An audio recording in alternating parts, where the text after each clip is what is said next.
Broadcasting live from the Business RadioX studios in Atlanta, Georgia, it's time for GWBC Radio's Open for Business. Now, here's your host. Lee Cantor here, another episode of GWBC Open for Business, and this is going to be a good one. Today we have with us Tina Woodard with Capstone Performance Solutions. Welcome, Tina. Thank you so much. It is certainly a pleasure to be here. Well, I'm excited to learn what you're up to. Tell us a little bit about Capstone. How you serving folks? Yes, well, our primary objective is to help leaders and organizations improve performance.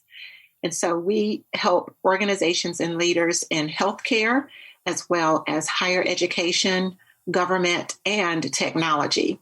We provide leadership development programs that include coaching, group learning sessions, as well as action learning projects that return some investment back to the organization because they are working on real world challenges and applying the new leadership skills that they have learned as they're working on those action learning projects. And we also provide succession planning, talent management to help organizations figure out just who is the right person for the right type of position and what development they need in order to be ready to move up into upper level positions within the organization. So we provide that talent management support, leadership development, as well as innovation. We offer programs and labs around design thinking to help stimulate more innovation and creative thinking within the workplace. So those are just a few of the services that we offer through Capstone Performance Solutions. Now, how'd you get into this line of work? Well, I have been in this line of work for a little over 20 years. I started my career as an industrial engineer, working in manufacturing as a quality engineer. And it became apparent to me very early in my career that it wasn't necessarily all about the processes and the machines and the procedures. It was really about the people and helping influence and improve those team dynamics in order to improve productivity and effectiveness and efficiency. And that's when I became more interested in team dynamics. So I returned to my alma mater, Clemson University, go Tigers, and earned a degree in human resource development. And that really allowed me to be able to delve into more topics regarding organizational effectiveness, training that employees and leaders need within an organization to operate more effectively. So that's how I made the transition from engineering into human resources. I was in the manufacturing industry, and a company that I was working for at the time was looking for a training manager, and I applied for the position and I got it. And so I was able to make that transition and began working more with leaders and helping them to improve their performance. And then you worked, I guess, at enterprise level for a while and then moved into your own practice? Yes, I did. I worked at an executive level for one of the largest and most complex university systems in the country. I was their assistant vice chancellor for organizational development, and I was my team and I, we were responsible for leading the efforts around executive development and performance management, leadership development, professional training and development that all the employees needed. And I successfully ran that organization for 8 years, working across the state.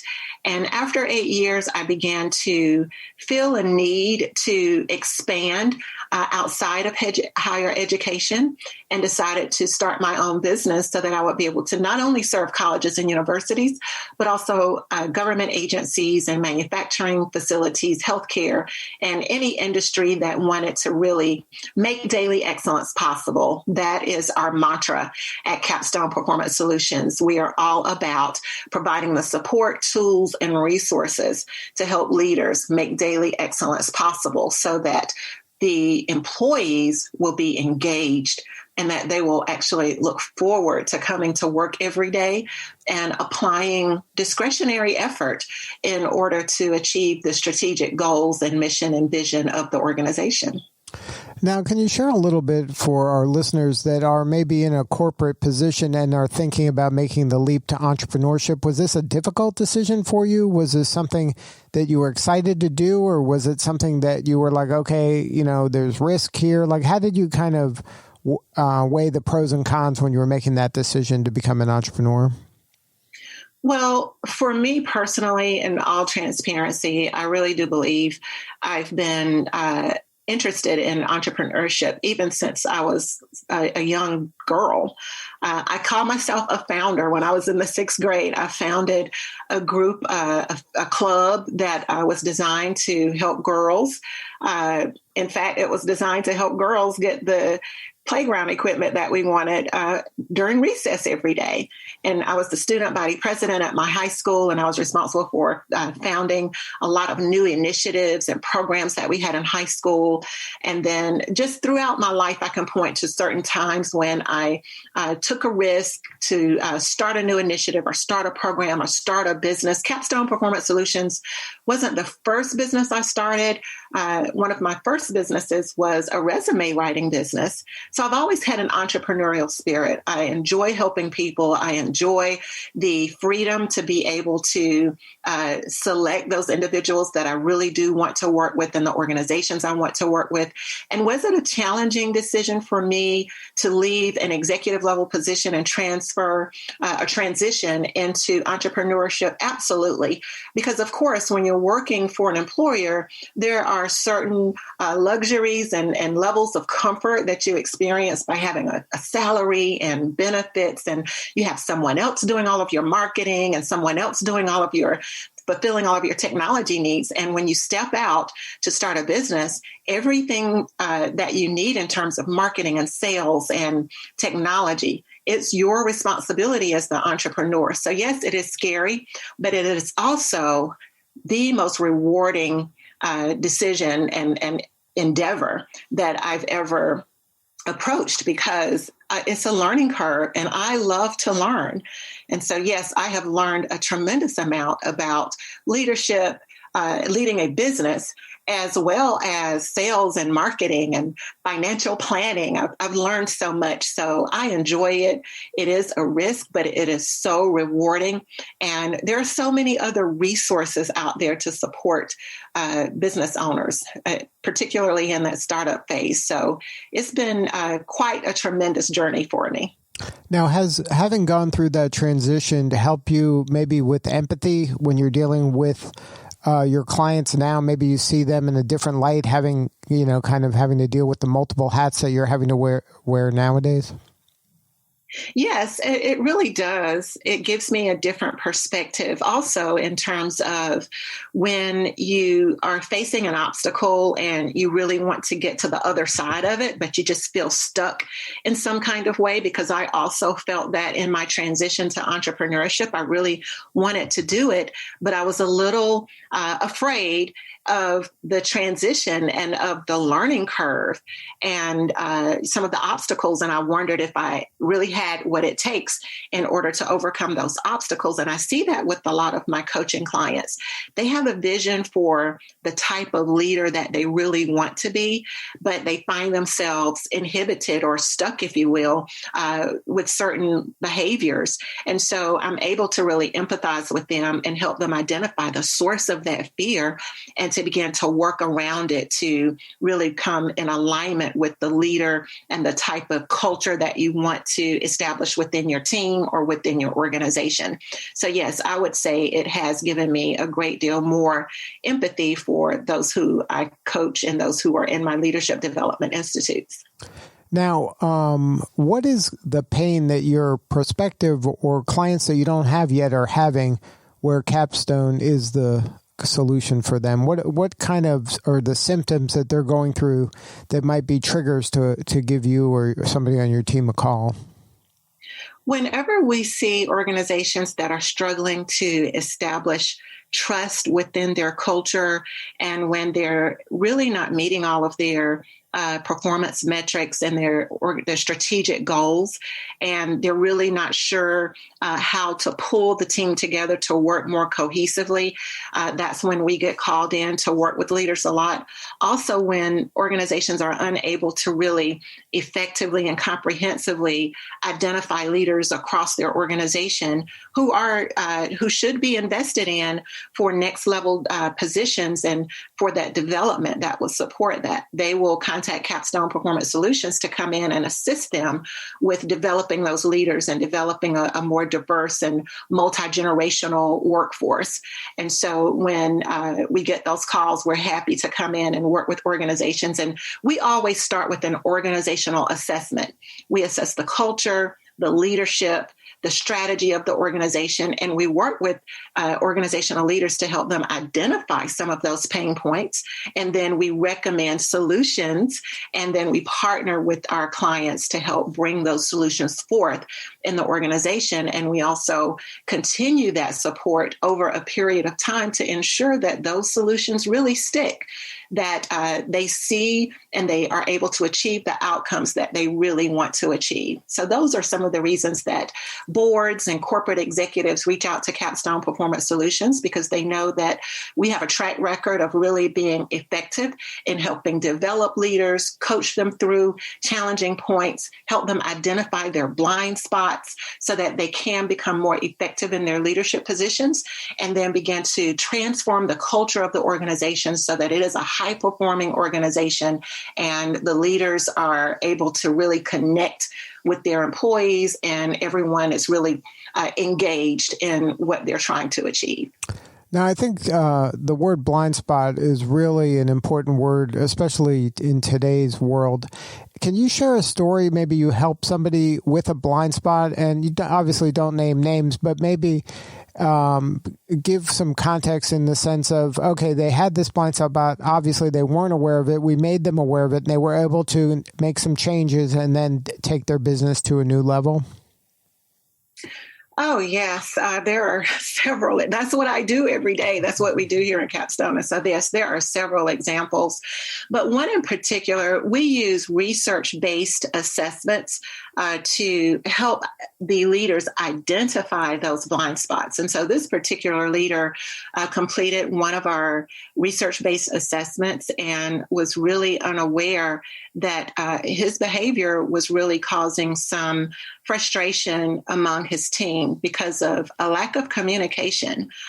He thought that he was communicating effectively what his vision was for the organization and what the values would be for the organization, and he really wasn't. And so everyone was operating kind of in silos, and they were not really supporting each other. There was very little interdepartmental communication. And this particular organization was growing really rapidly. And so it was really imperative for them to improve communication across the board, across the organization. And so with that new level of self-awareness about his particular responsibility for improving communication and being more transparent and helping to facilitate communication across departments, it was really able to having that increased awareness helped him open up, communicate more frequently, communicate in various ways, and help the organization begin to move forward. Now, when you're working with a client that has a blind spot, is it something that it becomes apparent, like you've been doing this a while, so it's something like, is it obvious to you? It's like right in front of your face, and then sometimes you're like, how do they not know this or see this? Or is it something that you can understand that, okay, I understand that they might not interpret their behavior as being kind of counterproductive to what they're trying to really accomplish? Usually, and that's why we call them blind spots, because there's a low level of self-awareness about that particular behavior and how it's affecting other people. And usually that is the key area, because sometimes we know we have developmental areas or weaknesses that are affecting our team or affecting the culture of the organization. We have an awareness of that, and we're actively working on improving in that area. But then sometimes there are those areas that we call blind spots that that you really don't even have an awareness that you're coming across and affecting your team or the organizational culture in the ways that you are. And so those assessments are really helpful in helping them understand that, from a rigorous, scientifically assessed approach, that yes, this is a blind spot for you. And we not only use those assessments, but then we use other sources of data, such as just simply having conversations with some people who are familiar with how they're leading. And that sheds light as well on what some of those blind spots may be. So most of the time, it's just a general lack of awareness about what those blind spots are and what are the implications of that behavior. And so going through our leadership institutes or going through our one-on-one Excel coaching programs, those two initiatives have been really helpful in helping leaders identify their blind spots and begin to create an action plan for behavior change so that they can begin to be more effective as leaders. Because once you see something, it's hard to unsee it, right? Absolutely. Yes. The exposure to it, once you're exposed to something, you can't be unexposed, and it raises your awareness so that you immediately want to take some form of action. And sometimes the leaders aren't exactly sure what they should do about that newfound information and those new insights. And that's where coaching comes in. We're trained in asking just the right questions to help them discover, not to give them the solution, but help them to discover the solution that would be feasible and appropriate for them to take the next step in order to become more effective. Now, is there any low-hanging fruit or kind of easy stuff or baby steps that an organization can do to build a loyal and high-performing team? Yes, just making sure that we hear this term psychological safety quite a bit right now. So it's having that trust in your culture, but then really being intentional about making sure that people feel included, making sure that they are comfortable, bringing their whole selves to the organization every day, that they will not be rejected or ridiculed for speaking out. That is the psychological safety that is certainly a goal in many organizations, that if that is present, then you will have a culture that is characteristic of more open and honest and transparent communication, so that people feel supported, they feel that their voices are heard, and that they can speak out, and it won't be viewed negatively within the organization, but it's actually welcomed and encouraged for employees to speak out in the organization. Now, when you start working with an organization, is this something that once they kind of get a taste of the deliverables that you're promising and that you do deliver, that you become more than a vendor? It's more of a partnership, and then you can really start working with these folks for an extended period of time to help them reach objectives maybe in areas that they didn't anticipate when they first started working with you? That is absolutely what we are experiencing. We have 5 years of satisfied clients, again, in healthcare, in government, in higher education, in technology, and oftentimes they renew their contracts and the partnerships with us for multiple years, because once we start really partnering with an organization, we become familiar with their leaders, with the culture, and we understand the dynamics and the direction in which the organization is headed, then it's just simply easier for the organization to retain us over a longer period of time to continue to support them towards reaching their strategic goals. So we experience that quite often, where our clients will renew their contracts with us for multiple years. Yeah, doing good work is a great way to grow your practice, right? Oh, absolutely. And one of our core corporate values is excellence. I mentioned earlier that I have a background in quality engineering. So continuous improvement is really a priority for us here at Capstone Performance Solutions. We constantly evaluate our work.